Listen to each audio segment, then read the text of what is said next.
मयूर जानी जी, गुजरात को आप बहुत करीब से जानते हैं और गुजरात के नेताओं को भी आप बहुत करीब से जानते हैं। अगर ये पांचों राज्यों के नतीजे पक्ष में नहीं आए तो क्या सीन देख रहे हैं आप देश में? अब ये हम लोग जो है हाइपोथेटिकल बात कर रहे हैं अभी कि पांचों राज्यों के नतीजे, चुनाव के नतीजे अगर उनके पक्ष में नहीं आए तो क्या होगा। ये संभावना पर बातें हैं, तो उसी तरह से करते हैं इसको। मुझे लगता है कि अगर ये हुआ, फॉर एग्जाम्पल पांचों राज्यों में जो है भारतीय जनता पार्टी का पत्ता साफ हो गया और इंडिया अलायंस जीत गया, तब तो ये बहुत बड़ा सेटबैक होगा, क्योंकि हर जगह पे जो है नरेंद्र भाई ने अपने चेहरे को इतना चमकाने की कोशिश की है। उतना ही नहीं, अपने चेहरे को एक तरह से जो है सबसे बड़ी करेंसी नोट बना दिया है चुनाव को अगर ध्यान में रख के बात करें हम लोग तो। मतलब कि वो हर चुनाव जो है वो अपने चेहरे पे लड़ रहे हैं। मध्य प्रदेश में ये बोल दिया कि कमल है वही हमारा नेता है, ऐसा कुछ बोला है मेरे ख्याल से। राजस्थान में भी वही स्थिति है। छत्तीसगढ़ में भी रमन सिंह जो है उनको कभी मतलब उस तरह से कोई वेटेज नहीं मिल रहा है। हर जगह पे ये सीन है। तो हर जगह पे चुनाव में वोट मांगा जा रहा है, वो नरेंद्र भाई के खुद के चेहरे पे मांगा जा रहा है। इससे तो कोई इनकार कर ही नहीं पाएगा। तो अगर 5 जगह हार जाते हैं या 4 जगह हार जाते हैं, तब भी ये जो हार होगी वो नरेंद्र भाई के चेहरे की होगी, ये मानना पड़ेगा उस समय। और फिर ये भी मानना पड़ेगा जो इनके संघ के लोग हैं या भाजपा के थिंक टैंक वाले जो लोग हैं, जिसको नरेंद्र भाई कितना सुनते कितना नहीं सुनते वो एक अलग बात है, लेकिन उन लोगों के अस्तित्व का सवाल खड़ा है अभी। देखिए, नरेंद्र भाई ने जिस तरह से शासन किया है अभी 9.5 साल में, उस तरह के शासन पद्धति के चलते संघ बहुत बुरी तरह से जो है वो कहते हैं ना कि मतलब उसके ऊपर छींटे उड़े बहुत सारे। और इनके लिए जरूरी है कि कैसे भी करके एनडीए जीते, वरना उनको डर है कि ये जो अभी ये सीन जो देख रहे हैं ईडी सीबीआई वाला, वो टेबल टर्न हो जाएगा तो फिर कहीं जो है शायद दुम दुआ के भागना पड़ेगा, क्योंकि उस तरह की वेंडेटा की पॉलिटिक्स हो रही है अभी। तो नरेंद्र भाई के लिए फिर लोकसभा का कमान संभालना, और एक प्रधानमंत्री के तौर पर जो अभी पहले से बोल चुके हैं वो कि मैं तीसरी टर्म में मैं ये करूंगा मैं वो करूंगा, तो वो बड़ा मुश्किल हो जाएगा उनके लिए। फिर से लोकसभा के लिए ये विधानसभा में होता है, हार मिलती है, तो लोकसभा में उनके चेहरे पर दाव खेलना बाकी सब लोगों के लिए जो है फिर वो बहुत ही मुश्किल वाली बात हो जाएगी। तो वो फिर कुछ और विकल्प देखते हैं। अभी मैं सुन रहा था हेमंत जी कह रहे थे वो हाईवेमैन वाली फिल्म की बात जो कर रहे थे, हो सकता है कि उस दिशा में भी सोचा जा रहा हो। मेरी अभी किसी कोई से बात नहीं हुई इस मामले में, पर एक क्योंकि हम लोग संभावना की बात कर रहे हैं, तो फिर ये है कि फिर बड़ी मुश्किल हो जाएगी। मोदी साहब के चेहरे पर चुनाव फिर लड़ा नहीं जा पाएगा, इतना स्पष्ट लग रहा है मुझे। अच्छा, क्या लगता है कि अगर ब्रांड मोदी का चेहरा पहले के मुकाबले कम हुआ है?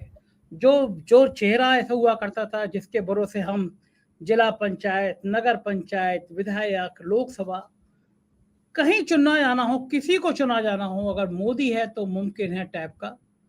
मोदी है तो मोदी के चेहरे पे चुनाव जीत लिया जाता था। क्या कर्नाटक चुनाव में जहां पे सारी कमान मोदी जी ने खुद संभाल ली, इतनी रैली की, इतने रोड शो किए, गोदी मीडिया के चैनल कह के थक गए कि प्रधानमंत्री ने सीन बदल दिया, प्रधानमंत्री ने माहौल बदल दिया, और नतीजा है तो 30 जगह जमानत जब्त हो गई। तो क्या वो जो ब्रांड मोदी का चेहरा है मयूर भाई, वो क्या धुंधला पड़ रहा है? संजय भाई, वो सत्य है, वो बात सच है, वो धुंधला पड़ रहा है, काफी हद तक बहुत सारा धुंधला पड़ चुका है। मैं उन लोगों की बात नहीं करूंगा जो जो बिल्कुल जो है वो यही तो वो चश्मा पहन के ही देख रहे हैं पूरी और भक्ति में ही लीन है, वो अलग है। वो लोग क्या, उनके बारे में क्या बात करें। लेकिन जो लोग जो मैं ऐसे बहुत सारे लोगों से मिलता हूँ, हम सोशल मीडिया की बात भी छोड़ दें, चलिए हम जैसे आम जिंदगी में लोगों से बात करते हैं, मिलते हैं, और हमको और आपको जब लोग मिलते हैं तो हमसे, हम चाहे ना चाहे, हमसे वो राजनीति की बात शुरू कर देते हैं। उनको लगता है कि हम दिन भर यही कर रहे हैं, तो उससे बात शुरू कर लेते हैं। तो ऐसे मैं बहुत सारे लोगों को मिल रहा हूँ, गुजरात में मिल रहा हूँ, जो कह रहे हैं कि हमारा भ्रम जो है वो टूट गया। हम तो क्या सोच रहे थे नरेंद्र भाई के बारे में, और ये तो क्या उन्होंने हमारी हालत कर दी। मैं बताऊं आपको, इसको अभी कई बार हम लोग ये चर्चा में ये बोल देते हैं कि कोरोना की जो त्रासदी है वो लोग भूल चुके हैं। एक्चुअली ऐसा है नहीं जो मुझे लग रहा है।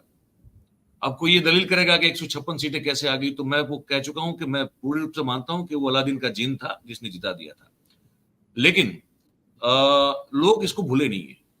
और मुझे जहां तक मालूम है कि उस त्रासदी में जिस तरह से लॉकडाउन लगा दिया गया था, सबसे ज्यादा अगर कोई परेशान हुआ था तो वो उत्तर भारतीय लोग थे जो यहाँ गुजरात में काम करते थे या कहीं दुनिया देश में अलग अलग जगह काम करते थे। मुंबई में उस समय मुंबई था, तो वो दृश्य सबने देखे हुए हैं।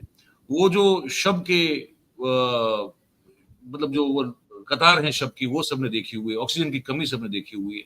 लोगों के मरने के गलत आंकड़े और उसके चलते जो है कम से कम मुआवजा मिलना चाहिए, उसमें क्या क्या भ्रष्टाचार हुआ है, वो सब लोग ये सब भूले तो नहीं है। हाँ, उस पर खुल के बात नहीं कर रहे। तो बहुत सारे लोग ऐसे मिलते हैं जो कहते हैं कि भाई हमारी आंखें अब खुल चुकी है और हम नहीं चाहते हैं कि ये जीते। और बहुत सारे लोग ये भी कहते हैं कि हम नहीं समझ पा रहे हैं कि ये 156 सीट कैसे लाके बैठे हुए हैं यहाँ। तो ये सब चीजें हैं, तो वो छवि धुंधली हुई है आप उनकी। मयूर भाई, आप कोरोना की बात कर रहे हैं, तो जी प्रधानमंत्री जी वैक्सीन वॉर पे पिक्चर आई उसकी बात कर रहे हैं। जी वो जी अपनी उपलब्धि, वो कोरोना को अपनी उपलब्धि बता रहे हैं, लोगों से कह रहे हैं वैक्सीन वॉर देखिएगा। ये बात जी। अलग है कि प्रधानमंत्री की अपील के बाद भी हॉल में 3-3 4-4 लोग होते हैं पिक्चर देखने वाले।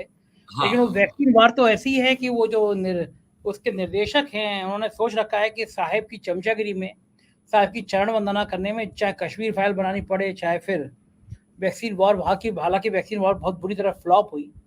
लेकिन प्रधानमंत्री जी को ये लगता नहीं है कि अगर जब वैक्सीन की बात होगी, वैक्सीन वॉर जैसे शब्द आएंगे, तो लोगों को याद आएगा कि किस तरह लाशें गंगा में फेंक दी जा रही थी, किस तरह महामारी थी, अस्पताल नहीं था, ऑक्सीजन नहीं थे, लोग तड़प तड़प के मर रहे थे।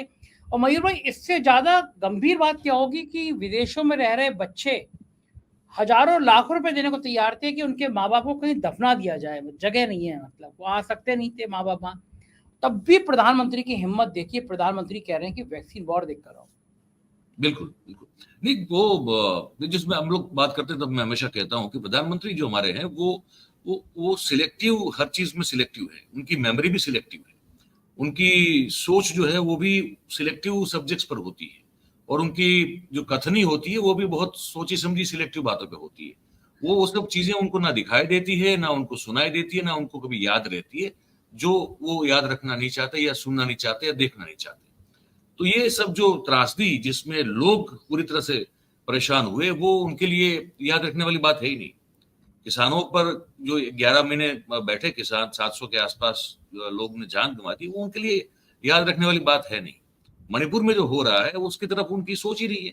अब वो इसराइल पे वो ये हमास का हमला हुआ, 9 घंटे नहीं लगे, उन्होंने तुरंत ट्वीट कर दिया, और फिर उनके चेले चपाटे जब पीछे लग गए कि ये आतंकी हमला है। गौरव भाटिया जी जो हैं, उन्होंने तो वो एक एवी डाल दी कि ये हाल हमारा 2004 से 2014 के बीच में था, 26/11 की याद दिलवा दी और हमास के हमले को इसके साथ जोड़ दिया। तो ये सब वो वही करेंगे, वही देखेंगे, वही दिखाएंगे हमको जो वो चाहते हैं।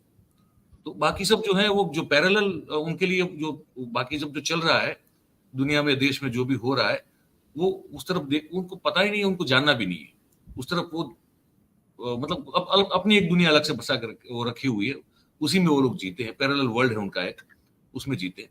तो हम क्या उम्मीद करेंगे इनसे कि इस पर बातें करें या इस पर कुछ कहें? तो वैसे ही है, वो पहले से ऐसे हैं।